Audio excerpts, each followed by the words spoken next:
Hai, saya Hengkis Wijaya. Kenalin, ini salah satu senjata kita dalam membuat konten. Kita kasih dia nama IMEI, singkatan dari iPad Mini 6. Si IMEI ini kita beli waktu itu melalui toko hijau pada bulan Oktober 2022. Dengan perangkat ini kita sudah bikin banyak sekali konten. Konten seputar gadget dan juga konten seputar Genshin Impact. Kurang lebih selama setengah tahun penggunaan, semuanya berjalan lancar. Hingga pada satu hari, pada bulan April 2023, IMEI tiba-tiba ngambek, stuck di home screen dan nggak bisa diapa-apain. Lalu kita coba restart si IMEI dan yang terjadi, IMEI nggak sanggup untuk menyala kembali.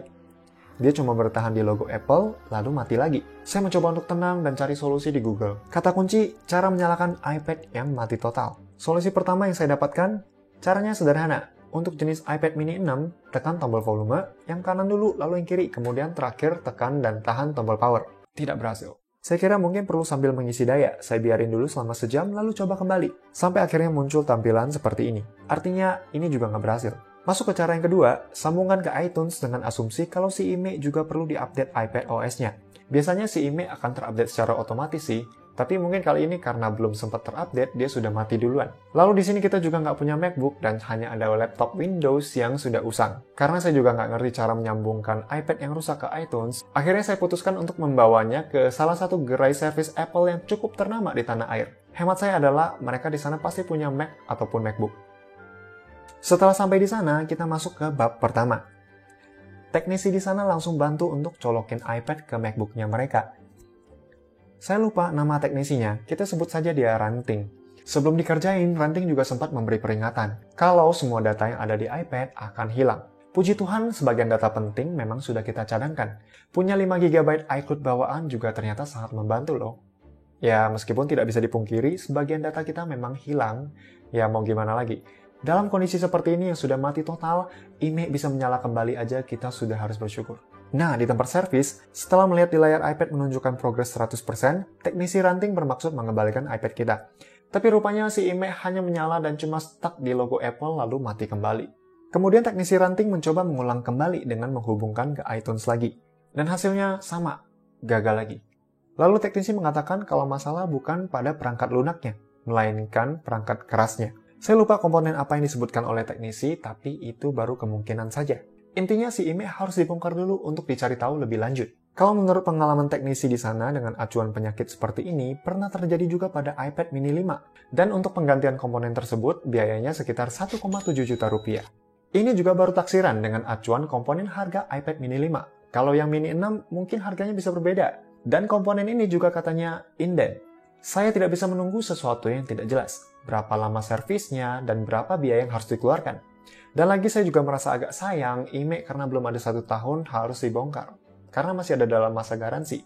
Lalu di perjalanan pulang tiba-tiba saya teringat sama video kontennya Putu Reza yang punya pengalaman iPad rusak. Dibawa pergi servis ke Singapura dan berhasil diperbaiki.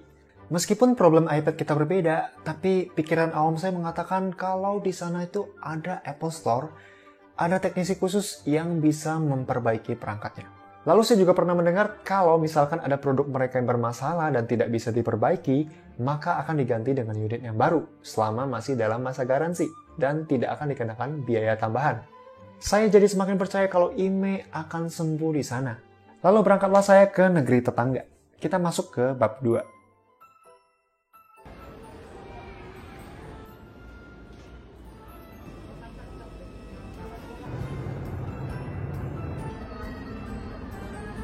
Sebagai informasi, ini adalah perjalanan pertama kalinya saya ke Singapura. Jadi jujur aja, berangkat sendiri ke sini tuh penuh dengan perasaan menegangkan sekaligus menyenangkan. Tujuan utama memang mau perbaiki iPad. Tapi sekaligus pingin jalan-jalan juga sih. Pingin cobain keseruan jalan lalu nyasar sendiri di negeri orang. Singkat cerita, saya tiba di Apple Store yang ada di Marina Bay.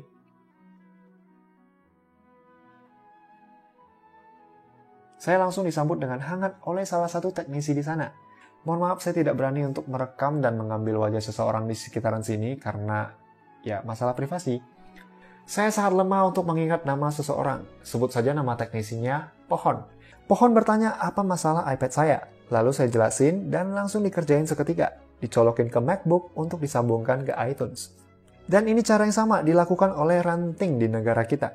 Teknisi Pohon juga mengatakan hal yang sama. Warning kalau data di iPad kita akan hilang.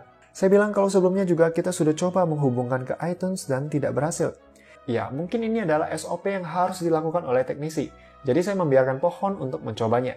Saya pun berharap semoga kali ini berhasil. Percobaan pertama tidak berhasil. Pohon lalu membawa Ime ke ruangan khusus teknisi. Dan setelah kurang lebih setengah jam, Ime dibawa ke ruangan teknisi. Pohon keluar dan mengatakan kalau iPad saya tetap tidak mau menyala. Masalah ada pada hardware-nya.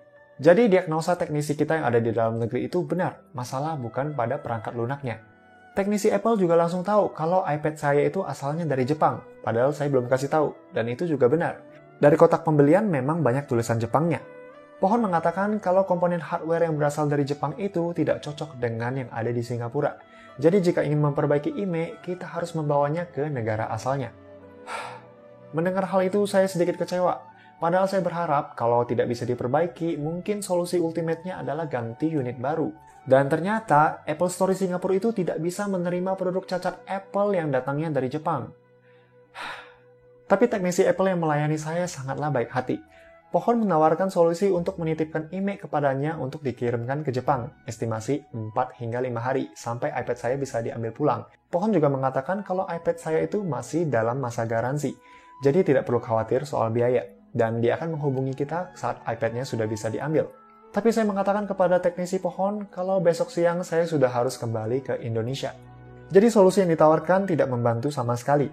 Hidup di Singapura itu nggak murah. Kalau saya harus menunggu iPad saya selama 4 atau 5 hari lagi, mungkin saya bisa mempertimbangkan untuk beli iPad yang baru aja. Akhirnya saya keluar dari Apple Store Marina Bay dengan perasaan kecewa. Lalu saya telepon ke saudara dan mengatakan kalau upaya untuk memperbaiki iPad di sini tidak berhasil. Lalu saudara saya mengatakan, "Lu udah coba tanya ke seller yang jual belum? Barangkali ada solusi." "Oh iya sih, coba nanti gue chat ke sellernya." "Terus karena lu masih di Singapura, coba aja ke Apple Store yang satunya lagi di Orchard Road." "Iya sih, tadi gue sempet ke Orchard Road, cuman..." "Buat beli es krim doang." "Yaudah, gue coba mampir ke Apple Store di sana." Lalu saya pergi lagi ke Apple Store yang ada di Orchard Road. Toko yang di Orchard Road itu lebih rame. Saya harus bikin janji temu dulu sebelum ketemu sama teknisinya. Akhirnya bikin appointment dapatnya di jam 7 malam.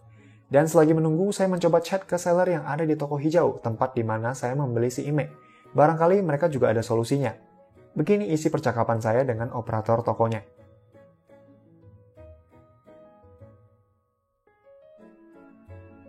Jadi operator mengatakan kalau semua produk Apple yang bermasalah dan statusnya Inter itu bisa dibantu melalui Mitra Care.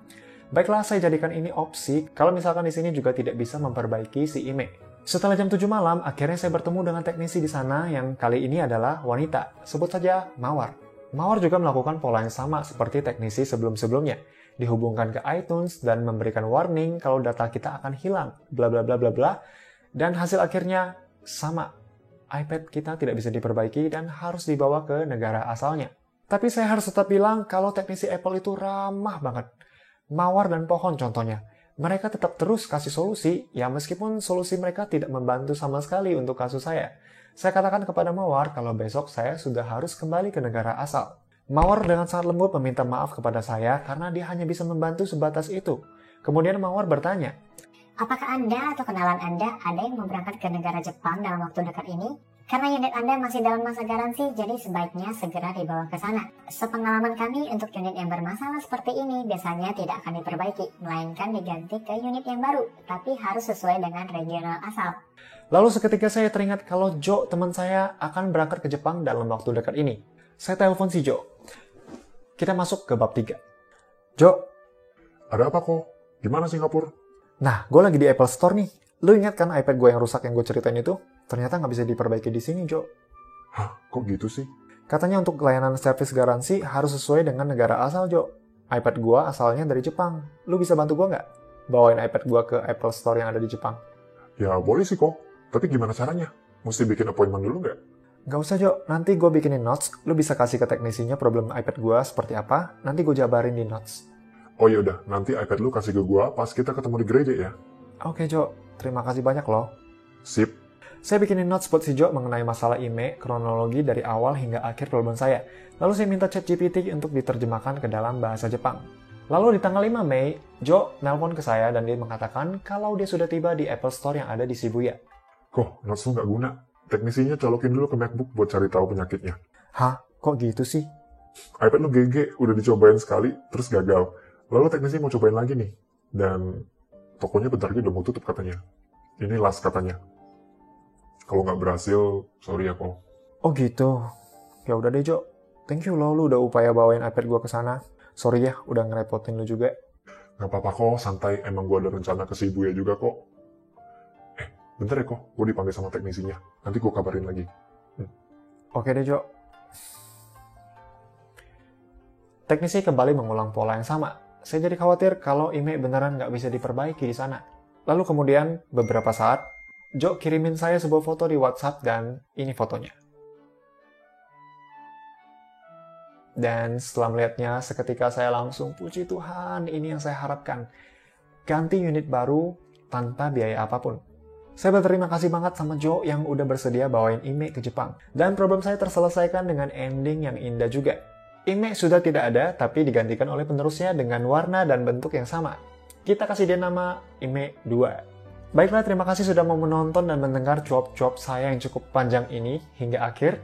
Pelajaran yang bisa diambil dari semua kejadian ini adalah, kalau mau beli iPad yang Inter di marketplace, ada baiknya tanyakan dulu ke sellernya. iPad-nya berasal dari negara mana? Lebih baik pilih iPad yang kalau kenapa-napa bisa di-cover di Singapura, karena lebih dekat sama negara kita. Saya beruntung karena memang pas kebetulan ada rekan yang mau ke Jepang. Untuk opsi ke Mitra Care, saya tidak berakhir sampai ke sana. Tapi kalau memang teman-teman punya pengalaman di Mitra Care, boleh dong share pengalaman kalian di kolom komentar. Saya ingin tahu. Saya Hengkis Wijaya, di belakang kamera ada Jimmy Chan. Kita pamit. Sampai jumpa.